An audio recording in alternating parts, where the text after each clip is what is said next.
Hey kids, this episode of Retrotopia is brought to you by Log. It's big, it's heavy, it's wood. Roll it down the stairs, have it as a snack. It even fits on your back. And introducing Log for Girls. Give your log a makeover just in time for tea. Why? It's even more fun than a boring old doll. Log from Blammo.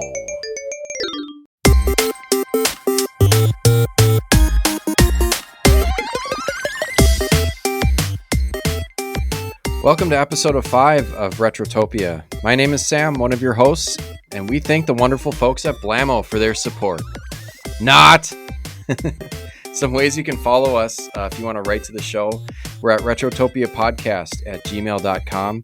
You can follow us on Twitter at retrotopiapod or join our Discord with the link in the description. So this week on the show, we're talking about Ren and Stimpy, Stimpy's Invention for the Sega Genesis and Mega Drive. And with me each and every week is the Stimpy to my Ren, Brian. How are you, buddy? Oh my god. Not. I just got like flashbacks to Wayne World there.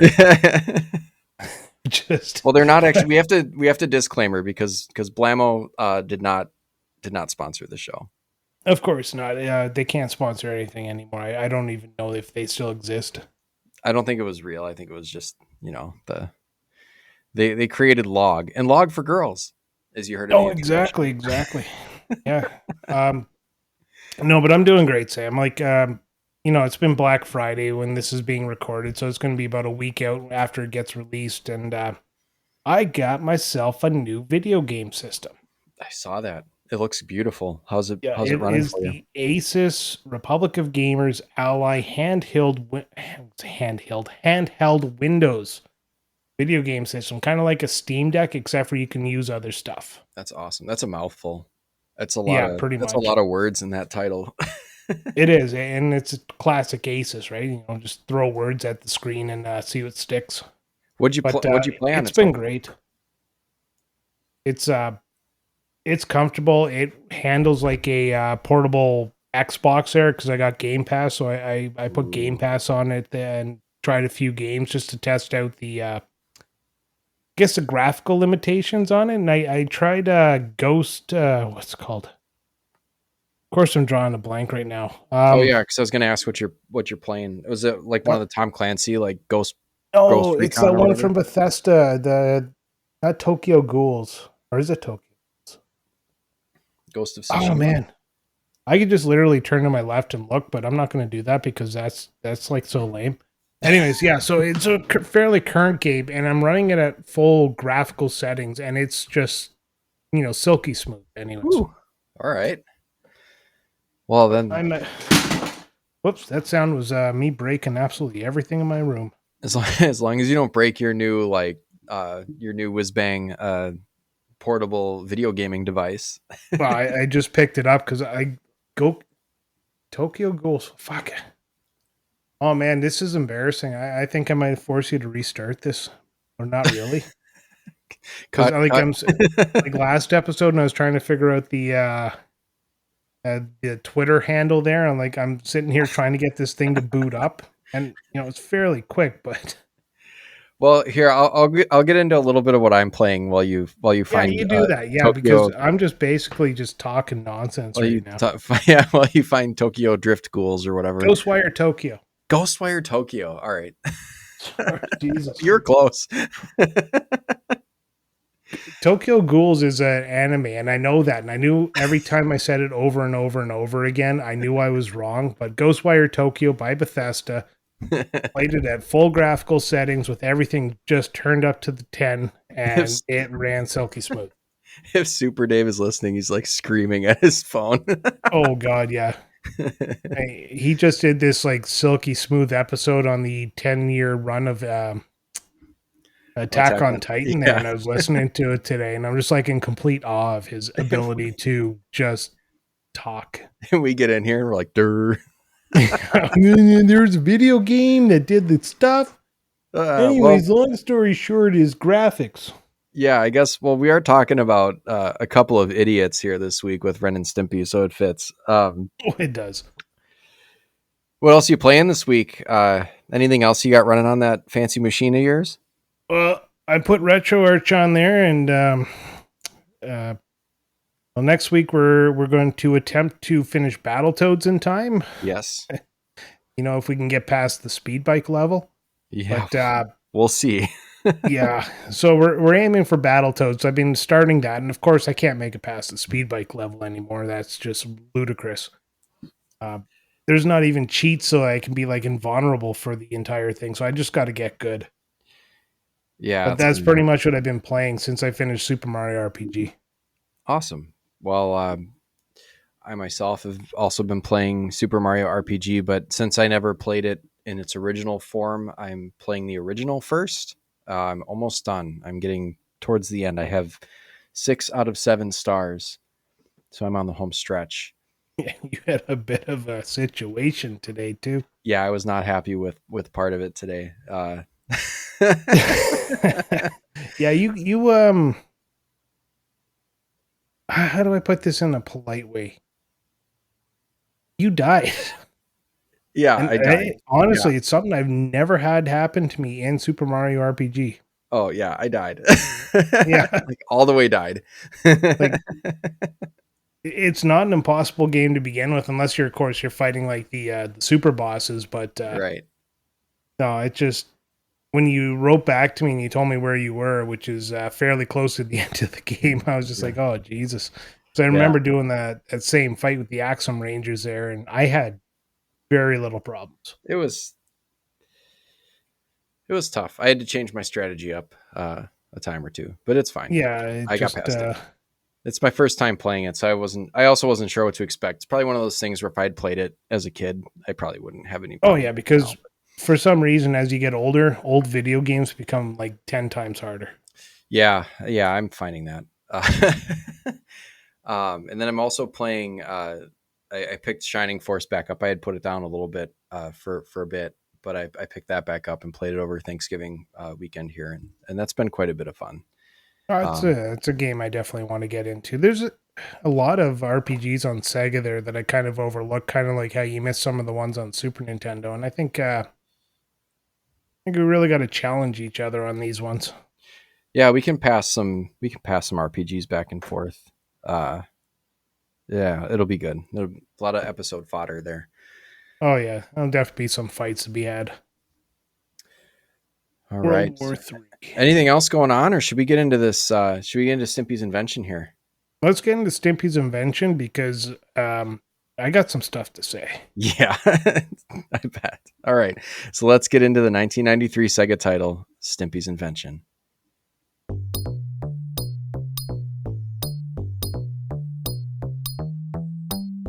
Ren and Stimpy, Stimpy's Invention is a 1993 action platformer for the Sega Genesis and Mega Drive developed by Blue Sky Studios.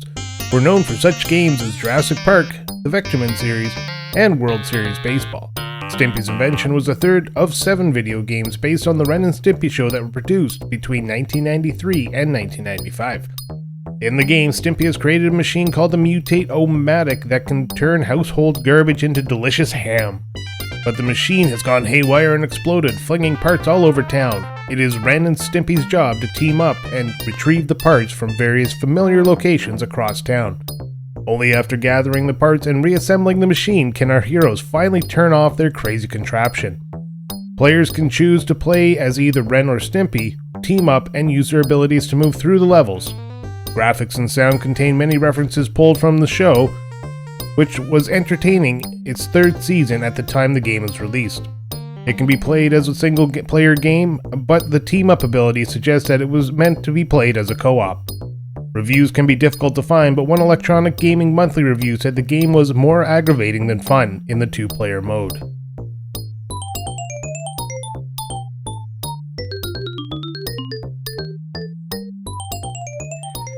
Okay, thanks, Brian. So the concept of Stimpy's Invention is kind of loosely based on a season 1 episode of Ren and Stimpy entitled Black Hole Stimpy's Invention. So Black Hole / Stimpy's Invention, because back in those days, and I don't know, I don't watch a lot of current cartoons, but if you recall, some of those shows would have like 2-part episodes where there would be one short cartoon before the commercial break and then one after, kind of like how SpongeBob SquarePants is formatted, for like a modern example, since Yeah, that the old show's still running. 15-minute cartoon. Yes. Or like little 10-minute segments. And they also had like a lot of little mini segments in between, like those fake commercials, like the log commercial, or I don't know if they ever did powdered toast commercials. I can't remember, but like all just different kinds of goofy ass products and stuff. So, but the invention in the show is a bit different. The invention in the show is a happy helmet for Ren. So it's a show that, or it's a helmet that Ren wears that basically makes him happy uh, outside of his will. So like he's Yeah, and he's if you've never seen the show, yeah. you got to know that Ren is always like super grumpy and Stimpy is like overly happy. Yeah, and I didn't always quite grasp this as a kid. I just thought they looked like goofy cartoon characters, but Stimpy is a cat and Ren is a chihuahua. So that's Oh, seriously? yeah, Ren's a chihuahua. I never figured that out. Kind of why he's an asshole. Sorry, chihuahua. You know Yeah, what that I mean, makes though. If you sense have a now, 'cause chihuahua, you know what I mean. yeah, I've never met a chihuahua that was nice. Yeah, I mean they can be nice. They're just feisty. No, they're not nice ever. Chihuahuas are pure assholes stuffed into a tiny dog. So I guess the difference here, with the invention, just going back to the invention, the invention in the game is a machine that turns garbage into food, as you heard in the brief kind of introduction, and then but the parts of the invention that you see in that episode make an appearance in the game, which I always found kind of fun. So we'll get into that when we talk about like the different levels and what you collect in each level. Yeah, and this is the second episode where a TV show is translated into a video game. So Right. got a theme. We've got a theme going, but Till next maybe week. not. This might be the last one of these for a bit, because these games tend to be Yeah, quite because frustrating. you basically challenged me to play this because I challenged you to play Lion King, and long story short is we are even. Which one's worse? Let's find out. Yeah. Holy crap.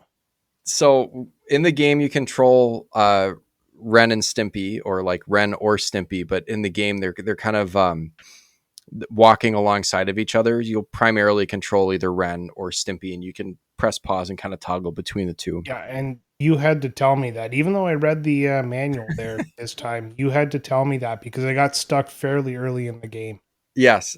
And I was like, well, you got to do like whatever move that, I think it was probably the long It was jump. a jump move because I was Yeah. in the freezer there and I couldn't get to the next platform. You're like, oh yeah, you can squeeze him and he'll jump up higher. And I'm like, what the fuck are you talking about? That's why he's standing there by you. He's not Tails. They do stuff. But the problem was like, and this comes down to the controls for me, is the secondary character always tends to fall off the edge of the platform or is like gone or outside of your range. And Yeah. you don't get the move if he's not close enough there. So you have to like jump and then maneuver so that he comes right up beside you so you can actually use that special maneuver. Right. So sorry about that. So you would need to basically. Holy Jesus, buddy. Mr. Yeah, Popular. sorry. My daughter's saying she's got geez Louise, she's got a new name for one of my dogs. Italian for potato. I'll have to read that later. Is it interrupting cow? He does look like a potato. Potato. Jesus. So yeah, let's get into these moves, because there's very specific abilities that Ren and Stimpy have when they're standing together, and you need them to progress through the game. The first one being, it's called horseplay when you're Ren, and pole vaulter when you're Stimpy. So it allows Ren and Stimpy to do a long jump, and the animation basically is like Stimpy will use Ren as a pole vaulting pole, or Ren will jump on Stimpy and like ride him across a I found out that one by accident in the zoo level there because the water in that level kills you, but we'll get into that later. So yes, it was one of those things where I'm not using a Sega controller because I had to emulate this.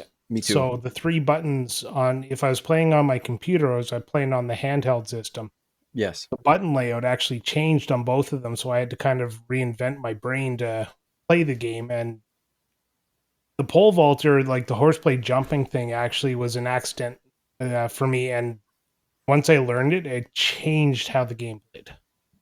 Yeah, 100%. It's Yeah, it's and I necessary realized, in certain parts. yeah, I realized after that I have to actually pay attention to the different buttons and what I can do. Yeah. And like what direction, some of them were like direction pad reliant, like this next one, the hard hat or the digger. So Ren and Stimpy can actually dig through certain points in the ground. Yeah, and it's Certain very levels have obvious it. points. Yeah. Like there's a part in the freezer where there's like ice cubes, kind of like the game Don't Break the Ice, where there's like a bunch of ice cubes kind of bunched together, and you dig through them. So Ren will, I think, like ride Stimpy like a jackhammer and like use him as a jackhammer, and then Stimpy will pick up Ren and use him as a shovel. Yeah. The I mean, animations are fun. it is fun, but that's one thing I kind of thought they missed out on is they could have given an ability to one specific character. That way you had to switch back and forth, but you can finish this game with just one character. You can. I did find myself. We'll get it. Yeah, I did find myself switching at certain times because this like especially this next one. There was the paramedic or the boomerang chalker, and that's a distance attack. So with the paramedic, Ren will stand behind Stimpy and like give him the Heimlich maneuver, and then he'll like shoot a hairball.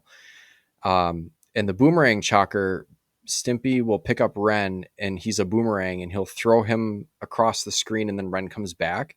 But I found sometimes that you would throw him, and if there were platforms kind of in front and a little bit above of where you were throwing, he'd go across the platform and then skip up and around, and you could actually hit enemies up high. So I found the boomerang chalker to be a more useful attack than the paramedic. It Yeah, was and kind of weird. I never found any difference between the two. Like I tried them both out and the boomerang never actually hit anything, so Yeah, and the thing is, if you throw Ren as a boomerang, he can get hurt when he's out at if he happens to kind of land. I don't know if it's like a glitch or a flaw in the design, probably, but like I found that I could throw Ren out and then he wouldn't come back, which kind of stinks because all of Stimpy's attacks kind of rely on throwing Ren in some fashion. yeah. Yeah. Uh, the next one I got is the pitcher or the ball tosser, and that's an upward attack for flying enemies. So basically, Ren will pop Stimpy's nose off and throw it in the air in kind of a parabolic arc. And then the same for Stimpy, but he'll just pick up Ren and heave him in the air. And that's where like you can lose Ren, because if you throw him in an arc and then he lands somewhere where there's an enemy, he can get hit or fall off a platform away from you, and you might only get like one shot to toss him up in the air and hit something. Yeah. That attack I found by accident once and I never used again. Yeah, the only thing it's useful for is those birds that fly back and forth on the top of the screen and like drop eggs on you, and that's pretty much it. Which is funny because I mean, how many birds produce that many eggs that fast? Yeah, I'm sure it was probably supposed to be poop, but maybe that was like one call. They were like, "All right, this is gross out Okay, yeah, humor you can enough." do a lot of gross stuff in Yeah. this game, but if somebody's going to shit on somebody, it's going to be in the Sega corporate office. Mm-hmm. I mean, That's where they I drew the did not line. say that. And then you have a downward attack called the bowler or the croquet player, and that's I can't remember what. So the croquet player is Stimpy's. I want to say someone uses like a croquet mallet and knocks the other one or part of the other one over, and then the bowler, I think Stimpy picks up Ren and just kind of like rolls him in a ball and throws him like a bowling ball. I didn't find too much use for that, except for like very specific parts of the game. And again, if you're throwing Ren down, he'll probably stay down where he lands, which kind of stinks. And then we get into a high jump, which is the one that you were talking about in the freezer section where you have to jump a little higher. Yeah, this is the one you had to tell me about so I could Yeah. actually progress through the game. So it's called the Airman or the Chopper Pilot. And for the Airman, when you're Ren, you can squeeze Stimpy like a bag of air and he like kind of farts you upwards. He farts his way up. Yeah, it's like a squeal. It's not really a good fart We've all noise, been but there. and then the Chopper Pilot, Stimpy grabs Ren and like flips his ears like a helicopter, and then you go up that way. And then the last one is completely useless, but it's in there just to, I guess, just for laughs, just the animation. But there's Slap Happy and Bear Hug. So Stimpy will hug Ren and he'll just kind of burp. That's the Bear Hug. And then Slap Happy, Ren slaps Stimpy and does the stupid idiot. So I mean, that's where that comes from. Or, that's that, little nod to the show. I think they had to like incorporate it in there somehow. Yeah, and that, oh man. One thing I noticed through the game is I was playing a lot of Ren, and anytime he grabbed an item there, like that gave you points, he would go happy, happy, happy. Yeah, that's Stimpy. Because when Ren would get him, he'd go mine. Okay, sorry. Yeah. So, 'Cause he's anyways, one of them greedy. went happy all the time. The other one went mine. Yeah, That wore thin on me very, very quickly. yeah. There's not that many sound bites. No, I mean, they probably exhausted like 0.1% of the whole cartridge on sound. Yeah, it wasn't much. So you preferred? I think you're saying you prefer Ren. Would you play? I mostly stuck with Ren because he's the default character you start with there, and I switched to Stimpy after you told me how to, and I didn't see the point of it. So when I did my replays, because I only made it so far in my first one when we talked, I did my replays. They're just stuck with Ren. Yeah. I think I mostly play with Ren, especially because I found the Airman where you're squeezing Stimpy and jumping up. The Chopper, it was a little bit sloppy. Like it would kind of go back and forth a little bit, where that Airman kind of went straight up and down. And if you were just wanting to aim straight up, there are some pretty narrow high jumps that you have to be pretty precise with. And I found that squeezing Stimpy was better than flapping Ren's ears. Yeah, and I mean, thinking of the show, Ren is always the one that makes Stimpy do all the stuff. Anyways, like Stimpy's the invulnerable, immortal goofball, True. and Yeah. Ren's just like the stressed out. I don't want to say abuser, but basically the stressed out dickhead friend. Yeah. He does, and he slaps Stimpy around. He is abusive. He slaps Stimpy around quite a bit. Now, they're friends, but they're friends in that way that you obviously can tell there's a power dynamic there. It's funny because like in the show, like they'll like sleep together in bed, and like, but Ren will read Stimpy bedtime stories. Like, yeah, Ren, he treats Stimpy like a child, and then Stimpy just likes being treated like a child. I mean, it's his kink. yeah, it's like they're all at once, like friends, roommates, like child parent relationship, but also like old married couple. It's like everything rolled into one. Yeah, it's just an absolutely mishmash of absolutely every type of sexuality you can have shoved down your throat, and this is why basically kids of my generation are more accepting of the current generation's gender norms. Yeah, there we My go. opinion, anyways. Like when I was younger, this is the type of stuff we had thrown in our face, and nowadays it's just completely, yeah, it's great. Like we get it. Thank you, Ren and Stimpy. Yes, exactly. Thank you for your over the top, ambiguous sexual whatever you did to make me not a dickhead. Mind you, I'm a dickhead in other aspects. I just want to like clarify that, so don't sit there and think I'm not. Just not that. Just not that part. Yeah. I have absolutely no problem with whatever the gender norms of today are, because I've been going back to college and I've been learning a few things there, and apparently I'm supposed to react in a way that they're not expecting. You're the old man from Community. Yeah, pretty much. Yeah, I'm the Pierce. Mind you, I'm He's sorry a to make you very feel. accurate character. I kind of feel like that. You go back, like, I know we're a little off topic here, but screw Yeah, it. It's our podcast. that's fine.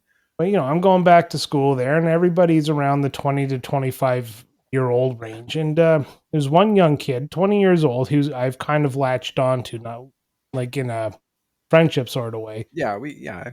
Yeah, and it's kind of it's an eye opener to meet somebody who was not alive when 9/11 happened. Yeah, that's nuts. Yeah, and he sees the world in a completely different way than I do, and like just talking to him just opens my eyes to things I never thought of.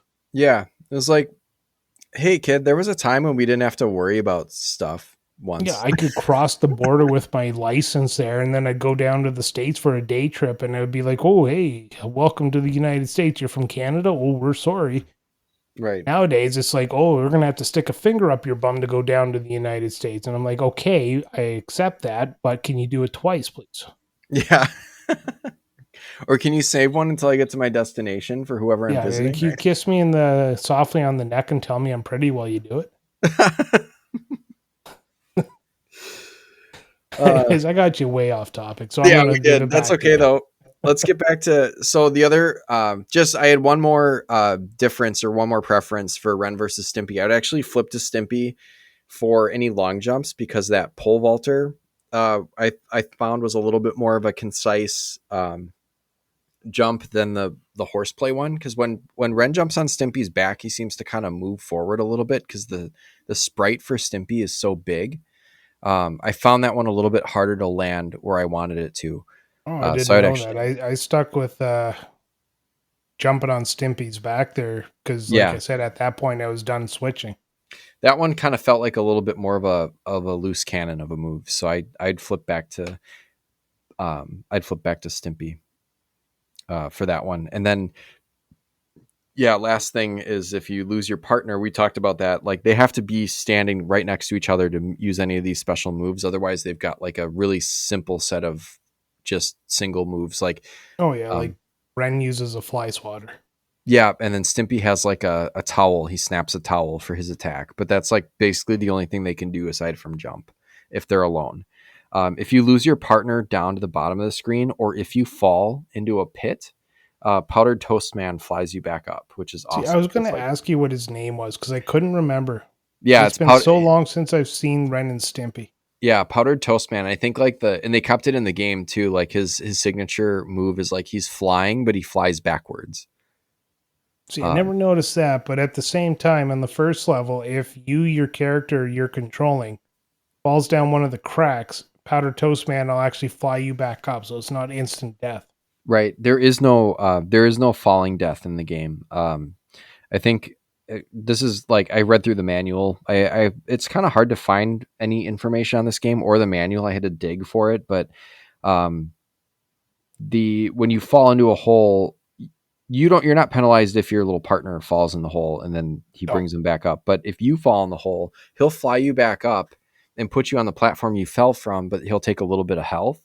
Yeah. Um, if you are down to like just a little sliver of health, I think they just don't take any from you. So they'll only take it to a certain point, and you can't die by falling in a hole.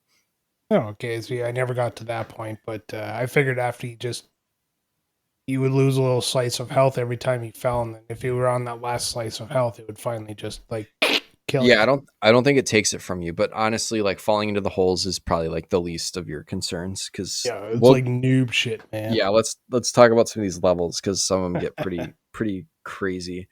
The first one is not too difficult. It's the neighborhood. So you're just like right in Ren and Stimpy's home neighborhood.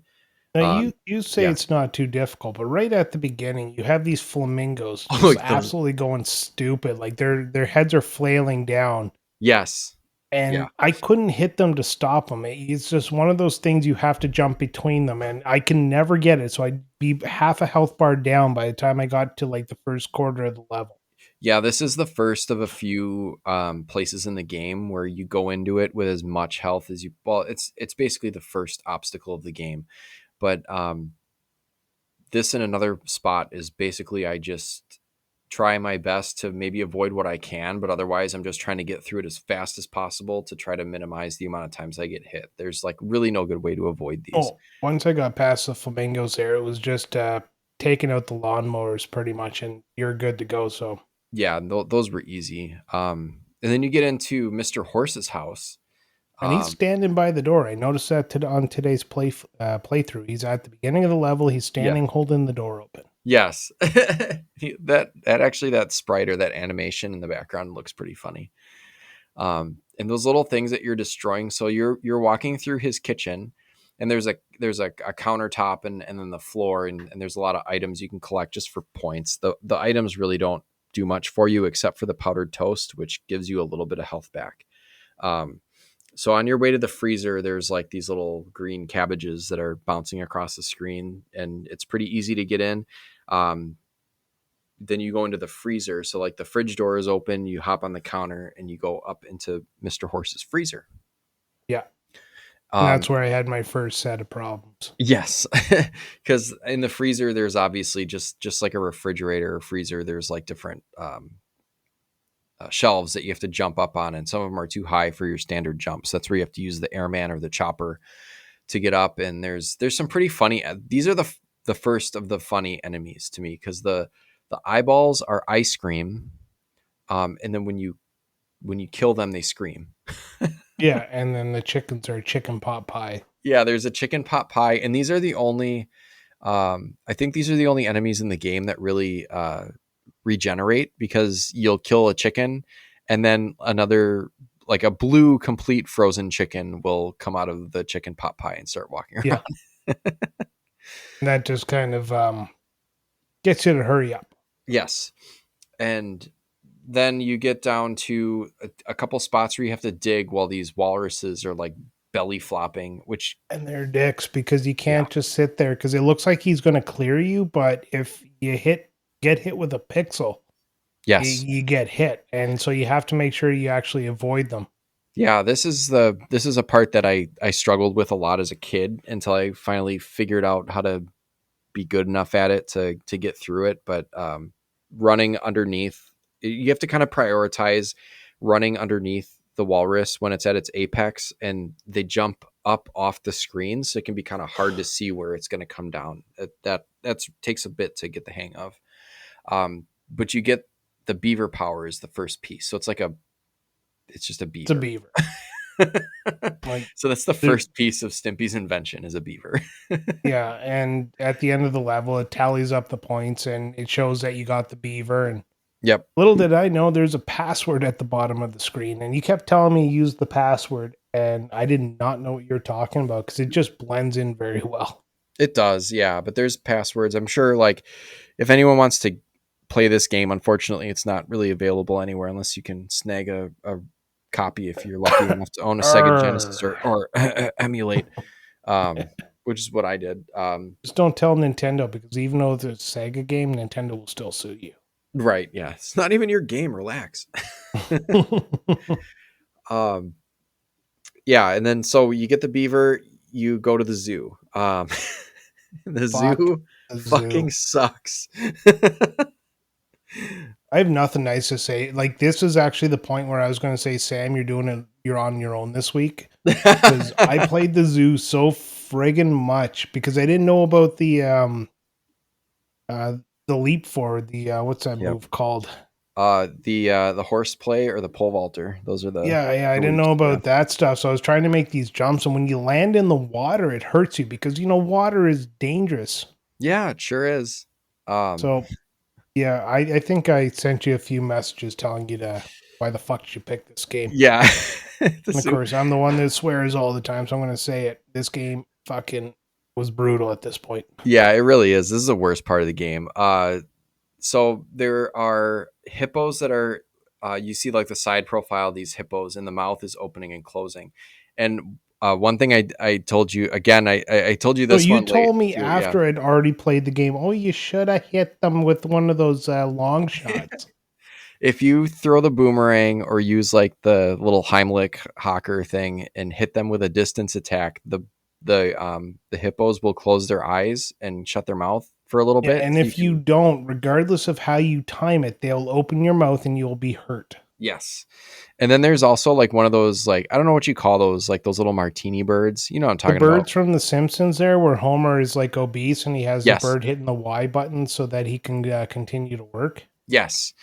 Yeah, it's One of basically those. that.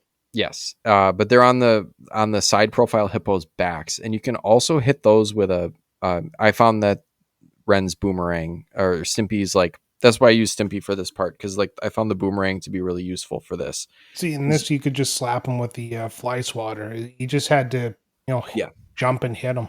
Yeah, you basically hit it. It doesn't kill it, but it makes it stop pecking. So you can either time it and run under it, or you can smack it and just run Yeah, under and that was something that I learned again a little too late, it. right after the old gamer rage kicked in. Yeah.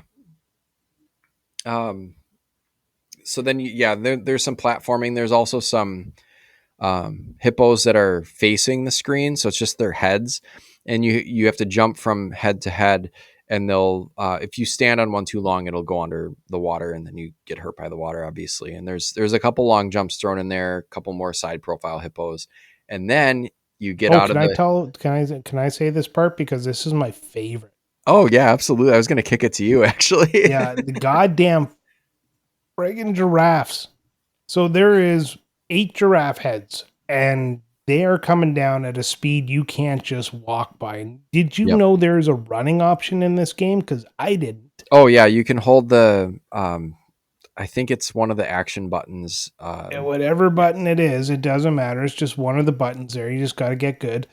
And I didn't know you could actually run in this game, so I figured out the puzzle pretty quickly. The heads are coming down fairly quick, so you got to get in between them and let them happen. But they're coming down so fast you can't just walk. Yes. Of course, this game's going to make this part like pixel perfect. So when you did learn about the run, if you overshot it, you get hit again. So the whole thing was to get through without dying. Now the hippo part would knock about 90% of my health off. Yeah. So when I had to get through the giraffes, I'd make it to number 8, and he would always just hit me with that last pickle or pixel. Sorry, pickle. Why do I have pickle on the line there? Shout out to Pickle. Hey, Anyways, Pickle. so that last pixel would hit me, and then I'd end up having to go through the whole level again. And I could never make it through the hippo because I didn't know about shooting him and closing his mouth, so I'd lose my health there. Yeah. And for the longest time, up until actually today, I couldn't make it past the zoo level because of the friggin' giraffes. Yeah, my tactic, even as a kid, like my tactic was like to get through the hippos with just enough health to just sprint through and just hope that I make it through all the giraffes. Oh, jeez.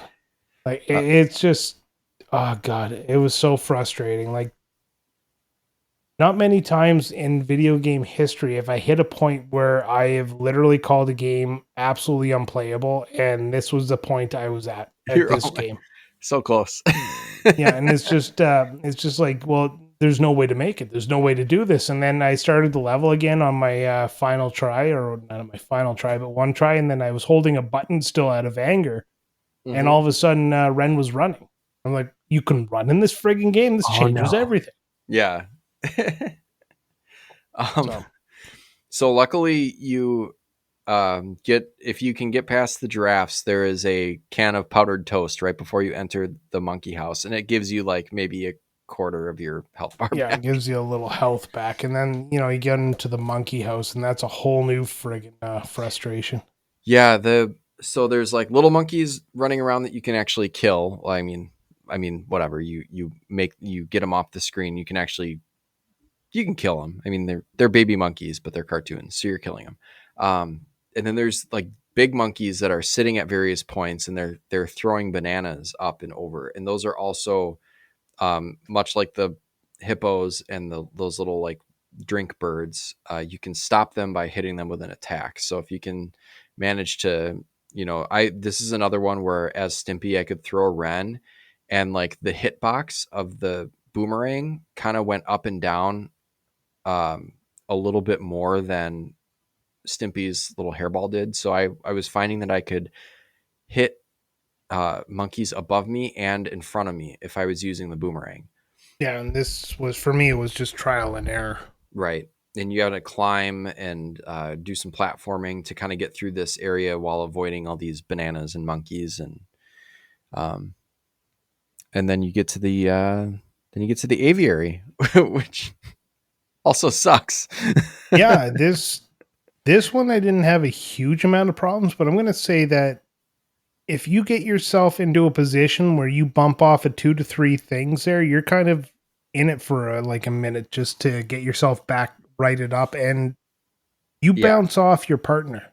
Yes, your partner can actually get in your way, which really sucks because it's just if you're not playing this 2-player, which I don't know why you would, because I think it would be supremely frustrating as a 2-player game.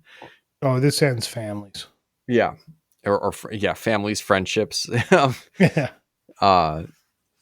just the AI for if you're AI, that's a cute term. well, I mean like the just like whatever your computer, your CPU partner is doing is just getting in your way in this part. So you have to, Yeah, and this one you start out the whole level and they pump them up into balloons and you're floating and you have to fart your way in the direction you want to go. You can't even just like fall. You have to fart down.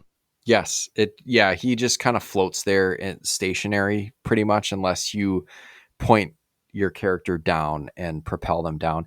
And the thing that was pretty frustrating to this part was one of at least I would say like 2 or 3 most frustrating parts of the game for me.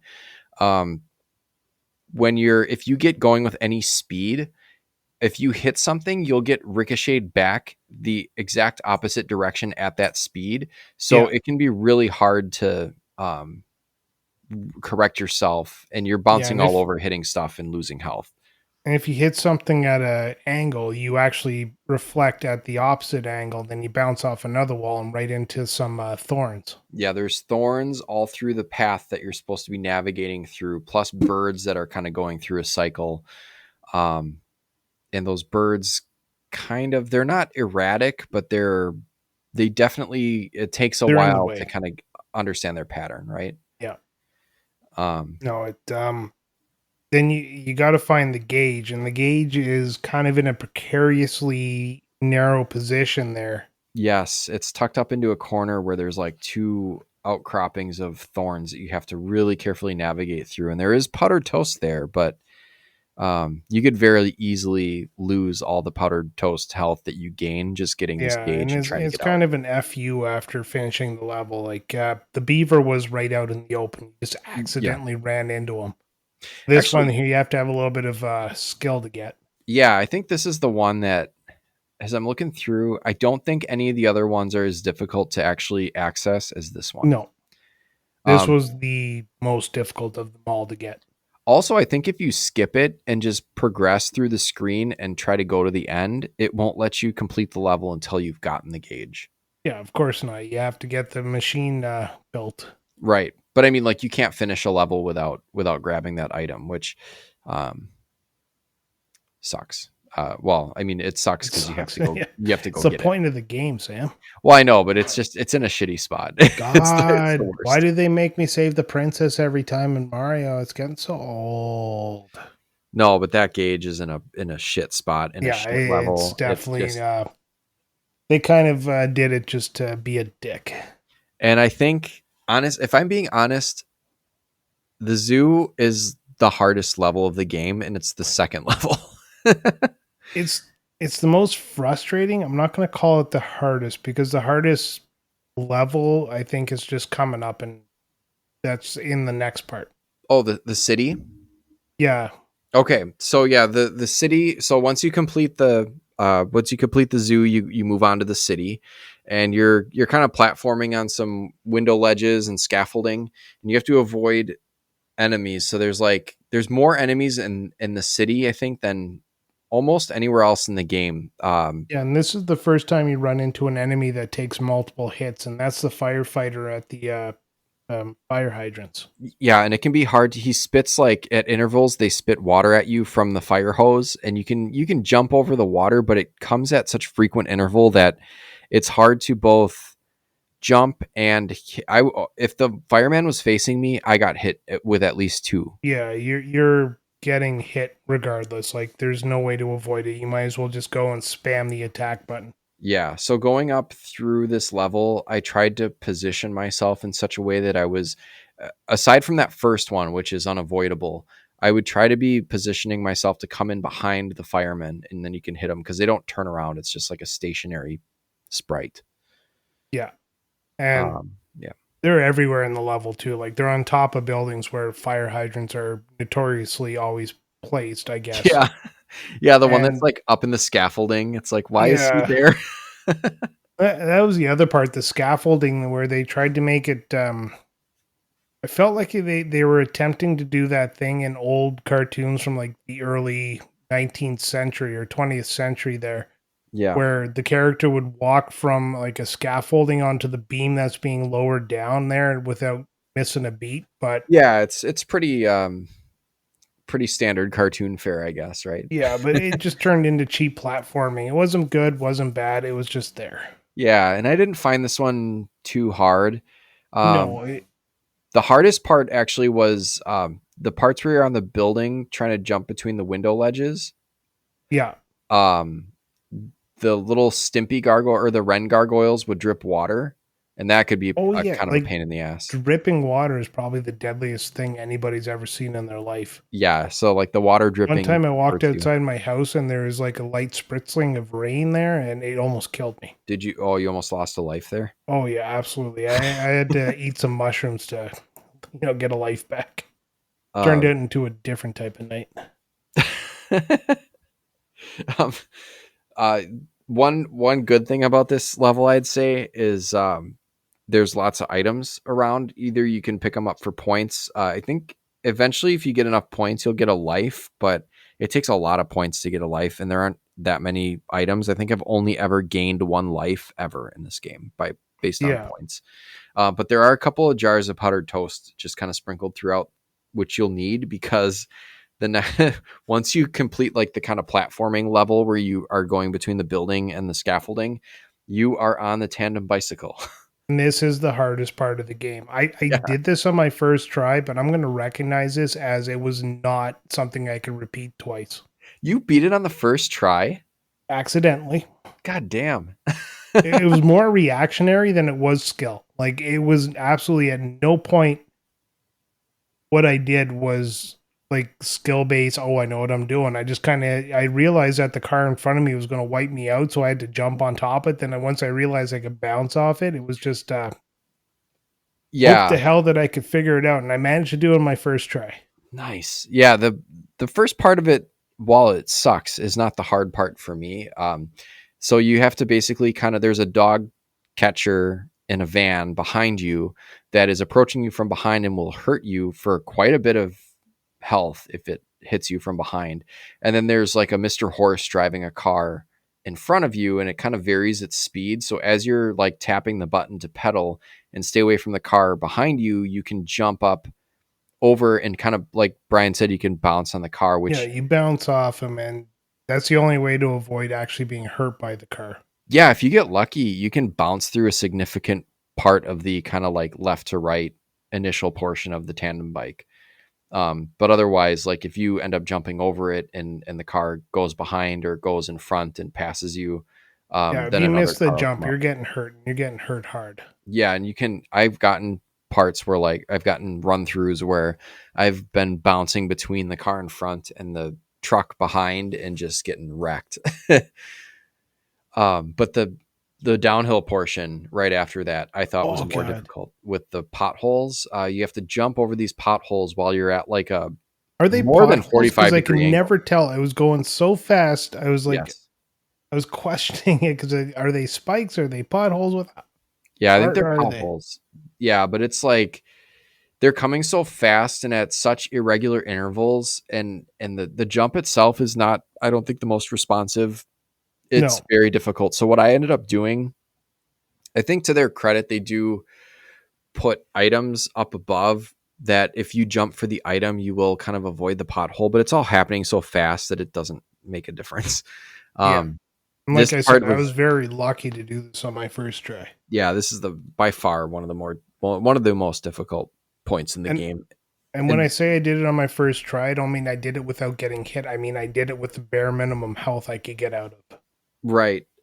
And basically the only way that I do this is if I have enough health left over from the first part. It's basically kind of like my tactic with the giraffes is just to get to the downhill portion with just a little over half of my health and then just kind of mash the jump button and hope to get lucky enough to avoid all the potholes because I can't time it. It's just coming too fast. Oh, Jesus. Need to But get then good. once you get to the bottom of the hill, you get piece number 3, which is the thingy. I think the thingy looks kind of is that it's not the remote control, is it? No, Um, the thingy is kind of like a coil of some sort. okay, yeah. But it's happening so fast you can't even tell where it is on the screen. They just place it in a place where you can't possibly miss it before you exit the level. Of course, like why would it be hard? Which, if you have to do that, maybe your level is fucking broken. Yeah, well, I'm pretty sure it's kind of a reward after having like your ass handed to you for the last little bit. Yeah, yeah. So in the city, the bicycle offsets how relatively reasonable the platforming is, I guess. So Yeah, of course. Like, oh man, that felt really easy. I'm going to sit there and sit back and enjoy life. And it's like, oh, hey, bicycle level. no, Boom. you're not. Yeah. And then we move on to the pound, which again, I don't know if you made it this far. You did because you beat the bike at least once. No, I So made it up to the next part, the beginning of the next part. okay. Um, so this has some falling bricks and some hot coals for some reason. I don't know why there's hot coals in the middle of the pound, but basically you're at the pound. So presumably, like the dog catcher finally caught up to you. You don't eat Um, dog. You don't put hot coals down to flambe those beagles of yours. no, I don't. That'd be horrible. It's, I bet they Um, taste great. so you got some rabid dogs running back and forth, and these bricks that are falling. You can kind of tell where the bricks are going to fall, but there's one part where it's pretty much you have to like sprint up to the edge and then long jump, which is not an easy feat in this game because it's the controls just are not built for stopping on a dime and doing a quick No, long it's jump. not very precise. Um, and then the dog catcher is there, and he's kind of like the fireman where he takes 3 hits. I guess they kind of I looked in the manual. They consider the dog catcher a boss, which is weird. He's just kind of a standard ass enemy, but Yeah, whatever. I So imagine anything that takes 3 hits in this game is considered a boss. so you take him down, and then you slide down a tunnel, which was not too bad. There's some spikes, but it's happening. Surprise! It's happening slow enough that you can actually avoid them pretty quick on this little slide down section. I found that part Oh really yeah. easy. Um, Unlike the bicycle level. unlike the bicycle level. It was And more then like the freezer level where you did that little bit of a slide down, except for they put spikes at the end. yes, but it ended up kind of he moved slower. I don't know why they move slower in this part, Oh, and you're it not just on makes it ice. so much more manageable. Yeah, you're not on ice, but I don't think they're following any sort of logic whatsoever. You mean the game doesn't follow logic? Gee, Especially this boom! game. There goes my brain.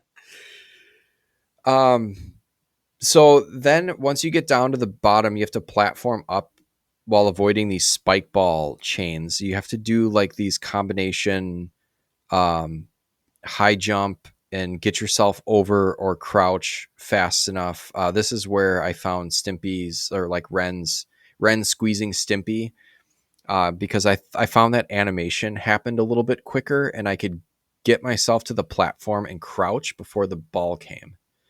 Um, that was the only I did not have too much problem with this portion, but I could see where it can be very challenging.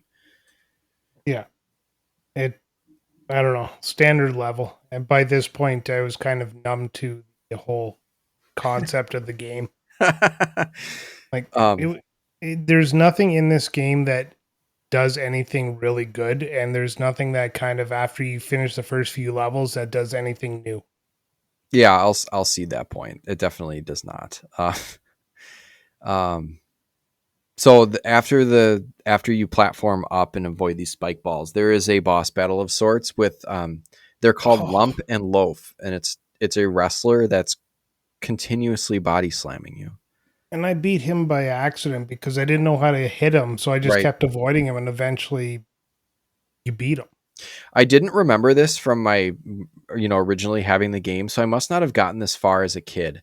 But I did kind of remember vaguely the outdoors and the invention itself, which we'll get to. So I must have at some point. But I did notice on this playthrough that every time I would run up and under and kind of avoid the body slam, the clock up in the center of the screen would tick. You have to run under him 12 times to make the I clock never go noticed around. that. Like I said, I was just avoiding him because I couldn't hit him, and I was trying to Right. figure it out, and then eventually he died. Yeah, and every time he hits the ground, the clock hand moves like one hash mark. So it's basically like a minute in the ring with this wrestler. Hmm. So he like when he hits the ground the last time, he just kind of goes, "Oh," and he just falls off the screen and the TV Yeah, appears and you grab it it kind and of that's it. like not knowing what you just said. It kind of threw me off. It's like okay, Mhm. Yeah, the TV just appears and then that ends the level once he just suddenly dies. yeah. So again, you get a piece for just whatever. Yeah.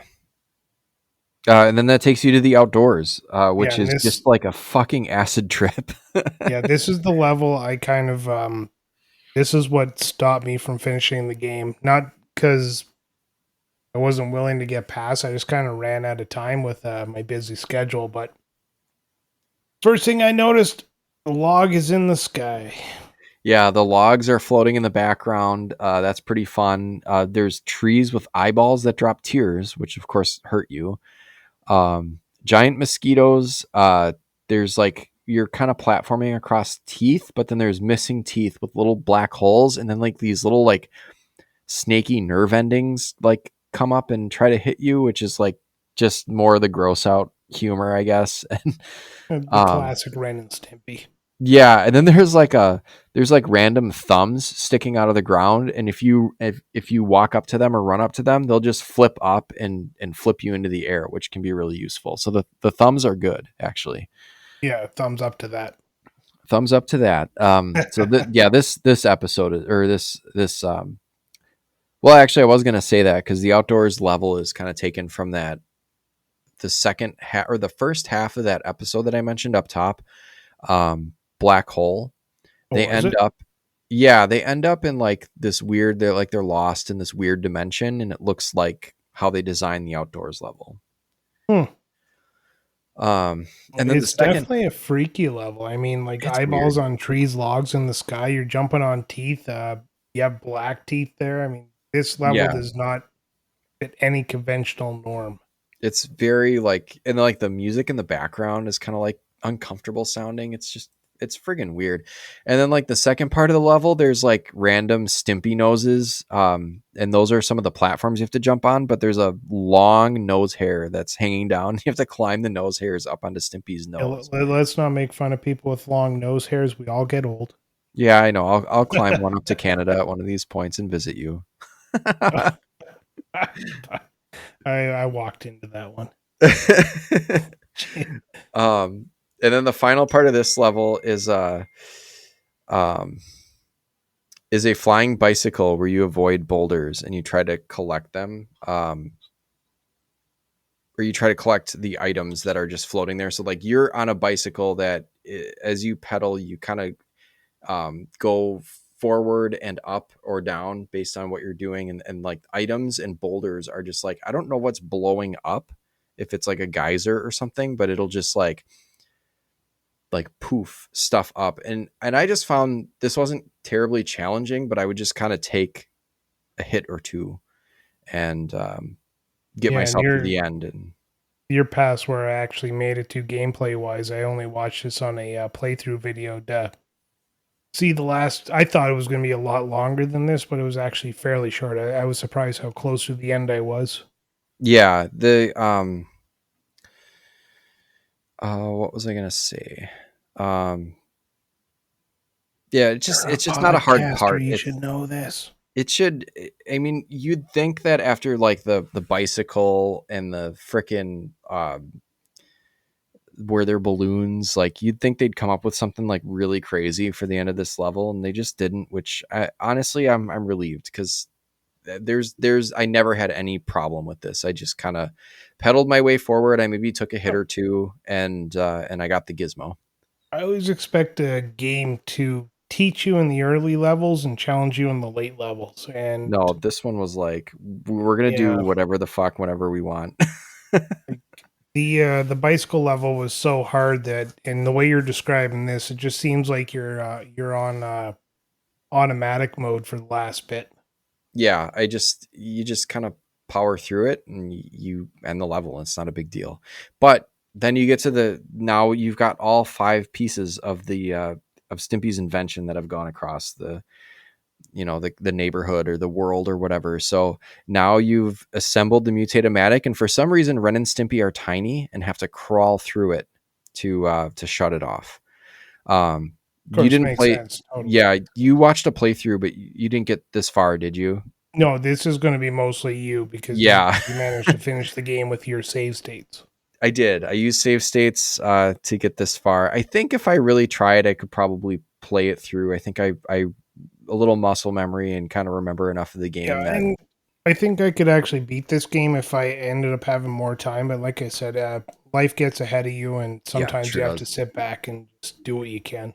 Hey, it's not a problem because this game I would not. As I was playing it, I was like, it's one of those things where like your eyes are bigger than your stomach if you're eating something. Like this game was like, yeah, let's play this game. It's like, whoa, this game kind of sucks and it's really hard to play. Now, how many um, times like I'm going to cut you off here? How many yeah, times has that happened to you in your adult life where you remember a game being like such a nostalgic joy, yeah, and you like play so it many again, and you're times. like, why the f did I ever like this game? Well, this one happened to be like a game that I had, and so I have fond memories just based on the time that I played it. Was just a carefree time, but this is not. Well, you weren't Um, paying taxes back then, so yeah, now that like I have the stresses of adult life, like what the hell is this, and why did I put up with it? yeah. No, I don't know. Like the older I get, and I go back to these older games, the more I realize that a lot of them were very poorly constructed.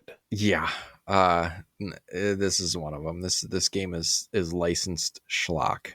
Yeah, and I would like to go on record to say that I totally agree with that statement. That this game is simply a mechanism to get more money to the Ren and Stimpy people.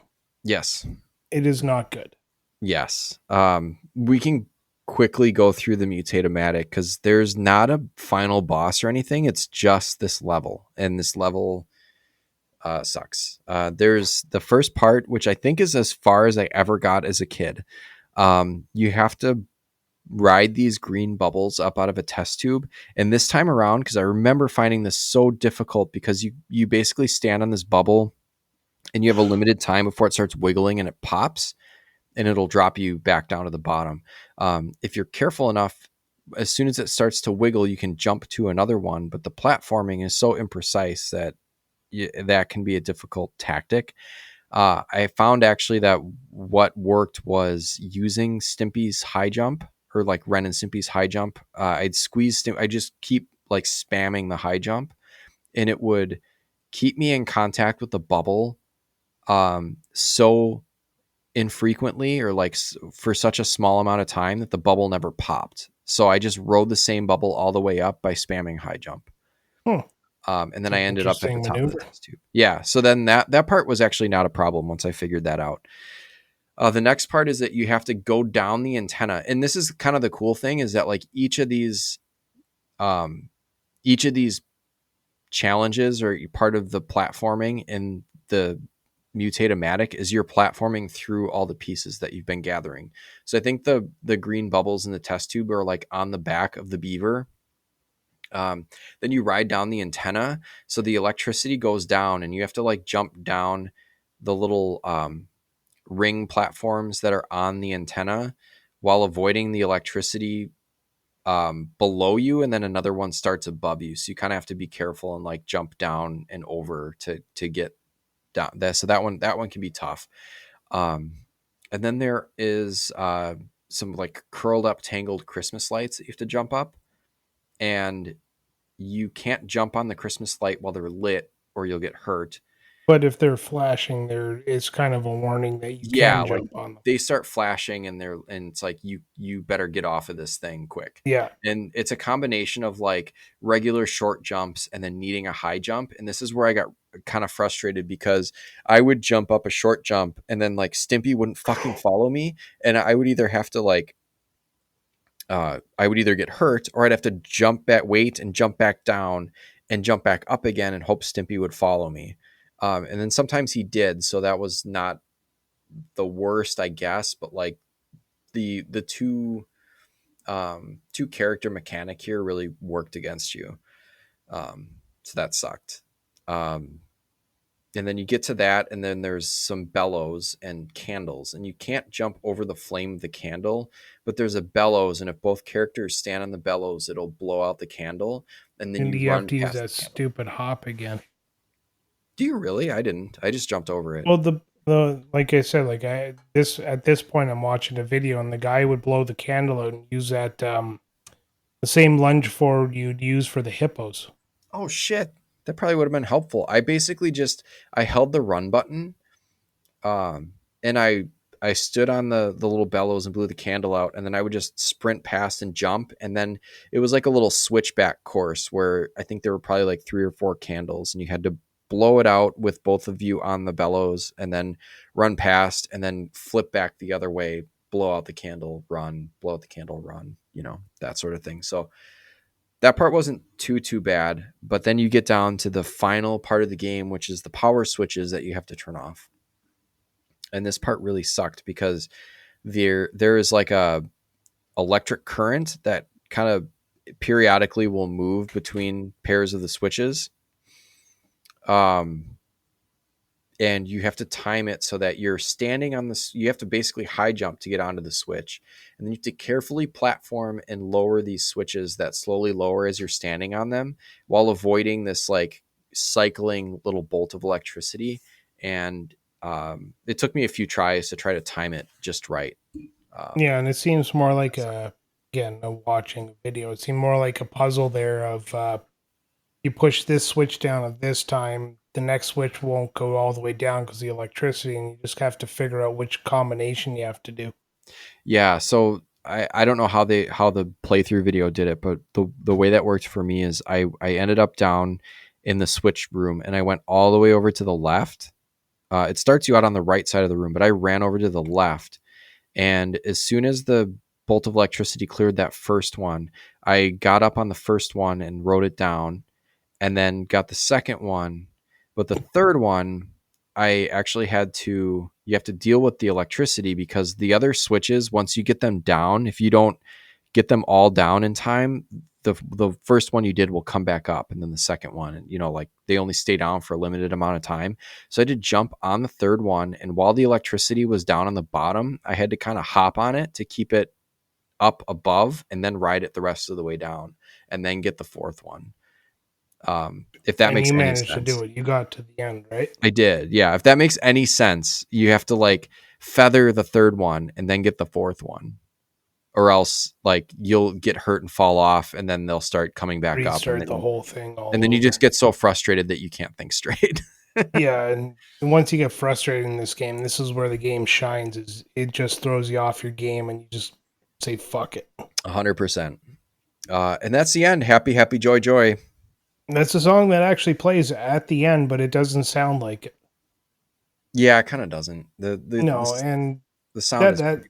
I'm looking at your notes here, and that leads us right into music and sound effects. Yeah, what did you think? I thought some of the sound effects were fun because I knew that they were lifted from the show, but they were so repetitive that I just didn't care. Yeah, and that was a big problem. And the music is actually one thing I know about Sega is they actually had a better sound chip than the Super Nintendo. And this game was kind of disappointing in the fact that the music they turned into MIDI files there, or 8-bit or 16-bit music, just wasn't good.